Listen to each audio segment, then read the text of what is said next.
Good morning students. Hindi class में आप सबका स्वागत है। स्टूडेंट्स, आज हम अपनी पाठ्य पुस्तक का 5वां पाठ प्रारंभ करने जा रहे हैं। पाठ का नाम है चिट्ठियों की अनूठी दुनिया। पाठ के नाम से ही आपको पता चल रहा होगा कि पाठ में क्या होगा, जिसमें जो चिट्ठियां हैं उनका कौन कौन सा रूप हुआ, जो हम पत्र डालते हैं किस किस रूप में आए, प्रारंभिक काल में चिट्ठियां किस रूप में थी, फिर उनका कौन सा रूप बदला और आज चिट्ठियों का क्या रूप है, ये सारा वर्णन, चिट्ठियों की पूरी दुनिया का वर्णन इस पाठ में है। और इस पाठ के लेखक हैं अरविंद कुमार सिंह। तो स्टूडेंट्स, पाठ पढ़ने से पहले हम लेखक का परिचय जान लेते हैं कि जो इस पाठ के लेखक हैं अरविंद कुमार सिंह कौन थे और हिंदी साहित्य में उनका क्या योगदान है। स्टूडेंट्स, अरविंद कुमार सिंह का जन्म 17 जनवरी 1930 को मेरठ में उत्तर प्रदेश राज्य में हुआ था। इनकी शिक्षा, इन्होंने अपनी प्रारंभिक शिक्षा मेरठ में नगर पालिका के स्कूल से ही प्राप्त की और उसके बाद इन्होंने उच्च शिक्षा प्राप्त की और उच्च शिक्षा इन्होंने एमए इंग्लिश साहित्य, इंग्लिश लिटरेचर, अंग्रेजी साहित्य जिसे कहते हैं, उसमें इन्होंने एमए की डिग्री प्राप्त की। उसके बाद ये संपादक कार्य में लग गए। इन्होंने अनेक पत्रिकाओं का, अनेक अखबारों का संपादन कार्य किया और साथ में ये संपादक के साथ साथ एक समीक्षक भी थे। इन्होंने जो रचनाएं लिखी हैं, हम देखते हैं वे अनेक एक दूसरे जो भी लेखक थे या जो भी कवि थे उन्हीं से संबंधित, उन्हीं की रचनाओं पर आधारित इन्होंने अपनी समीक्षाएं लिखी हैं। इनकी प्रमुख रचनाएं कौन कौन सी हैं? इनकी प्रमुख रचनाएं हैं, वैसे तो बहुत सारे इन्होंने रचनाएं लिखी हैं, लेकिन उनमें से कुछ प्रमुख इस प्रकार हैं। बिरादरी का कटघरा, उसका सच, आगमन, आदमी का दुख, ये इनकी कविता है। इन्होंने अनेक कहानियां, अनेक कविताएं, निबंध, उपन्यास, कोई भी साहित्य की विधा ऐसी नहीं है जिस पर इन्होंने अपने लेख नहीं लिखे हैं। इन्होंने अनेक पत्रिकाओं का, जैसे मैंने पहले बताया, क्योंकि संपादक समीक्षक रहे हैं तो इन्होंने अनेक पत्रिकाओं का संपादन भी किया है। उनमें से प्रमुख हैं माधुरी, सर्वोत्तम और दिशा। ये पत्रिकाएं उस समय चलती थी और इसके संपादक जो थे, एडिटर, ये ही थे।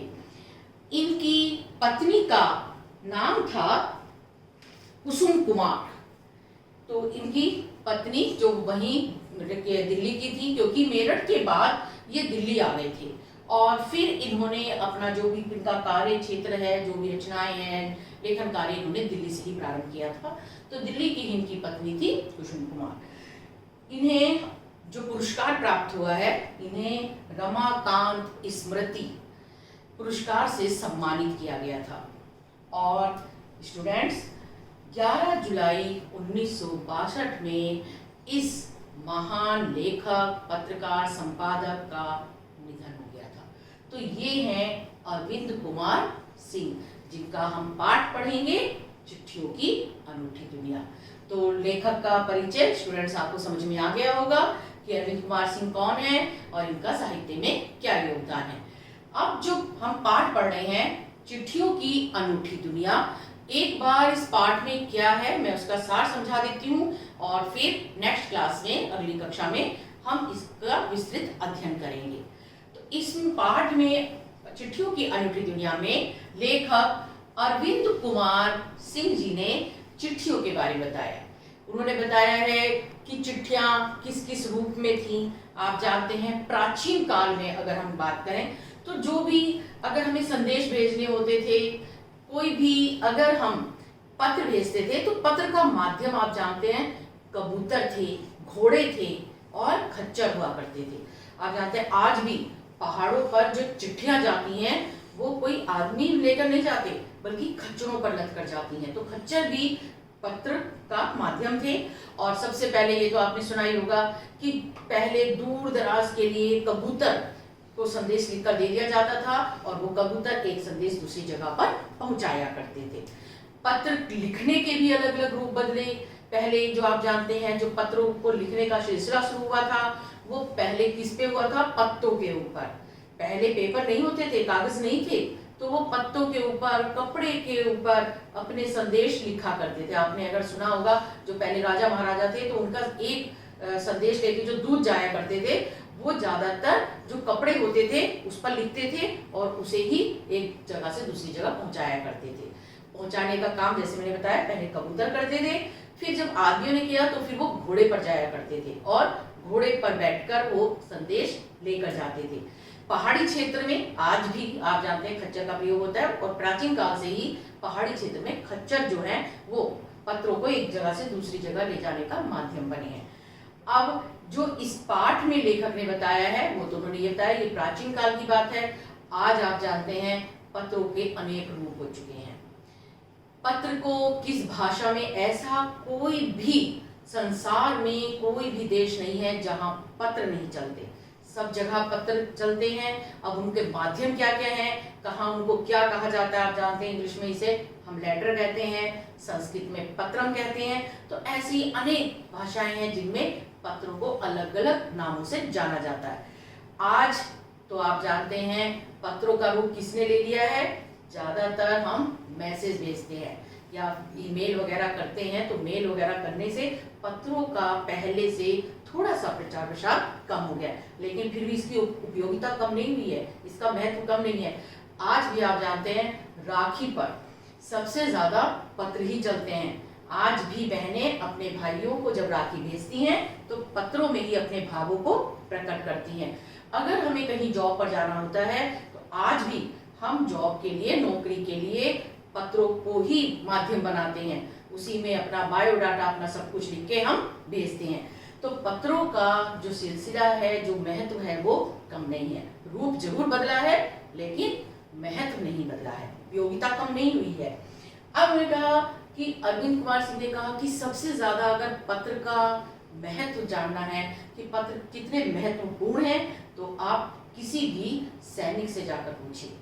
वहां आज भी अगर हम कहें कि बेशक पत्रों का रूप बदला है, मेल कर देते हैं, मैसेज कर देते हैं और पत्र जो है हम वहां पहुंचा सकते हैं, लेकिन अगर हम कहें जहां हमारे दूर दराज पर बैठे हुए सैनिक हैं, जो हमारे देश की सीमाओं पर कहीं बहुत ज्यादा जो रेगिस्तान है वहां बैठे होते हैं, कहीं ऊंची पहाड़ियों पर बैठे हैं जहां की एक तरह से इंटरनेट की सेवा ही नहीं है, वहां आज भी वे सैनिक पत्रों का ही इंतजार करते हैं। पत्र ही उनके परिवार की पूरी सूचना, समाचार उन तक पहुंचाते हैं। अब ये जो पत्र हैं ये लिखना भी एक कला है। पहले क्या होता था आप जानते हैं, हम पत्र लिखते थे, कितने आपने सुने भी होंगे कि उन्होंने पत्र लिखा कुछ, भाव कुछ हो गया। क्यों? क्योंकि कहीं कोमे का प्रयोग नहीं किया, कहीं भी जो अल्प विराम है, जो हम विराम लगाते हैं उनका बहुत बड़ा महत्व है, उसका प्रयोग ही नहीं करते। तो पता चला जो बात लिखनी थी वो एक तरह से लिखना कुछ था, अर्थ कुछ लगा लिया गया। तो पत्र लेखन एक कला है, इसका वर्णन भी इस पाठ में अरविंद कुमार सिंह ने किया है। और पत्र लेखन जो कला ये शुरू हुई है, इसे उन्होंने एक तरह से किस तरह से प्रतियोगिता का माध्यम बनाया, जिससे आज आप जानते हैं कि हमारे आपके पाठ्यक्रम में भी पत्र लेखन आता है। वो इसीलिए आता है कि जो बच्चा पढ़ा लिखा है उसे कम से कम लेटर लिखना, पत्र लिखना जरूर आना चाहिए। तो पत्रों को किस तरह लिखते हैं अब आप खुद जानते हैं, आपके कोर्स में क्या है, आपको सिखाया जाता है औपचारिक पत्र कौन से होते हैं, अनौपचारिक पत्र कौन से होते हैं, और उन्हें लिखने का प्रारूप, उनका फॉर्मेट क्या होता है वो आपको सिखाया जाता है। तो पत्र जो है पाठ्यक्रम में इसीलिए शामिल किए गए हैं जिससे जो भी साक्षर है, जो पढ़ा लिखा है, उसे अच्छी तरह से पत्र लिखने आ जाए।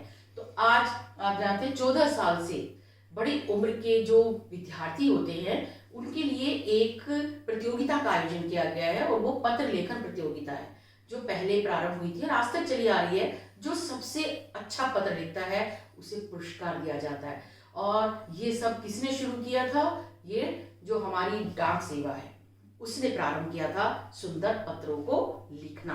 तो इस चिट्ठियों की अनूठी दुनिया में अरविंद कुमार सिंह ने इन सब का ही वर्णन किया है कि प्राचीन काल में पत्र क्या थे, उनका रूप क्या क्या बदला, आज आधुनिक काल में उनका कौन सा रूप है और साथ में पत्रों के कौन कौन से रूप हैं, क्या क्या उन्हें कहा जाता है, किस भाषा में किस नाम से संबोधित किया जाता है, और आज जो पत्र लेखन है आज हम जानते हैं कि ये किस तरह से पाठ्यक्रम में शामिल किए गए, इसकी आवश्यकता क्यों समझी गई, ये सारा कुछ हम पढ़ेंगे चिट्ठियों की अनूठी दुनिया।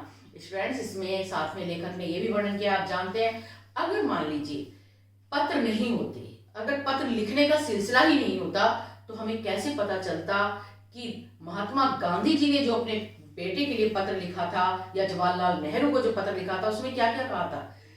और आप जानते हैं जवाहरलाल नेहरू ने जेल में रहते हुए अपनी बेटी के लिए पत्र लिखा था, इंदिरा गांधी के लिए। आज वो सारे पत्र हम जानते हैं कि जो भी उनके संग्रहालय हैं, नेहरू संग्रहालय, गांधी संग्रहालय, उनमें हम आज भी जाके उनके पत्रों को पढ़ सकते हैं। कुछ तो हमारे पाठ्यक्रम में भी शामिल कर लिए गए हैं उनके पत्र। अगर उन्होंने पत्र लिखे ही नहीं होते तो आज हमें उनके बारे में कैसे जानकारी प्राप्त होती कि उन्होंने क्या क्या कहा था, उन्होंने अपने पुत्र को, अपनी पुत्री को कैसे समझाया। तो ये पत्र माध्यम है जिनसे हम अपनी जो पुरानी विरासत की बातें हैं वो भी जान लेते हैं। किसी ने भी अगर कभी अपने परिवार के सदस्य को पत्र लिखा है तो उन्हें वो संजो कर रखते हैं। आपने देखा होगा कितने परिवार में ऐसे सदस्य होते हैं जो अपने दादा का लिखा हुआ, अपनी दादी का लिखा हुआ पत्र, अपने माता पिता का पत्र अपने पास हमेशा संभाल कर रखते हैं, क्योंकि वो उनकी धरोहर बन जाती है कि वो हमेशा याद करते हैं उनके माता पिता ने, उनके दादा दादी ने, उनके परिजन कोई भी हो, उन्होंने उनके जो पत्र लिखे वो किस प्रकार के थे, कैसी भाषा का उन्होंने प्रयोग किया, उनके लिए क्या क्या शब्द लिखे। कितने तो आपने देखे होंगे महात्मा गांधी के लिखे हुए पत्रों को अपने घर में एक तरह से फ्रेम करा के लगा लेते हैं कि ये प्रशस्ति पत्र की तरह से। तो ये पत्र ही हैं जो हमें वास्तव में धरोहर के रूप में भी मिलते हैं। अगर हम सिर्फ मैसेज कर देते हैं थोड़े दिन बाद वो डिलीट हो जाते हैं और वो फिर कहीं दोबारा नहीं पढ़े जा सकते, लेकिन अगर हम पत्र लिखते हैं तो उन्हें हम हमेशा संजोकर, हमेशा संभाल कर अपने पास रख सकते हैं। तो आज भी पत्र हमारे लिए बहुत अधिक महत्वपूर्ण है। तो स्टूडेंट्स, ये सब हम विस्तृत अध्ययन करेंगे अपनी अगली कक्षा में। आज के लिए आप सिर्फ इतना समझिए कि जो हम पाठ पढ़ने जा रहे हैं उस पाठ का नाम है चिट्ठियों की अनूठी दुनिया, जिसके लेखक हैं अरविंद कुमार सिंह। और आज हमने उनका जीवन परिचय जाना, साथ में पाठ का सार मैंने आपको समझा दिया है। मुझे पूरी उम्मीद है स्टूडेंट्स कि आपको ये सब अच्छी तरह समझ में आ गया होगा। Thank you.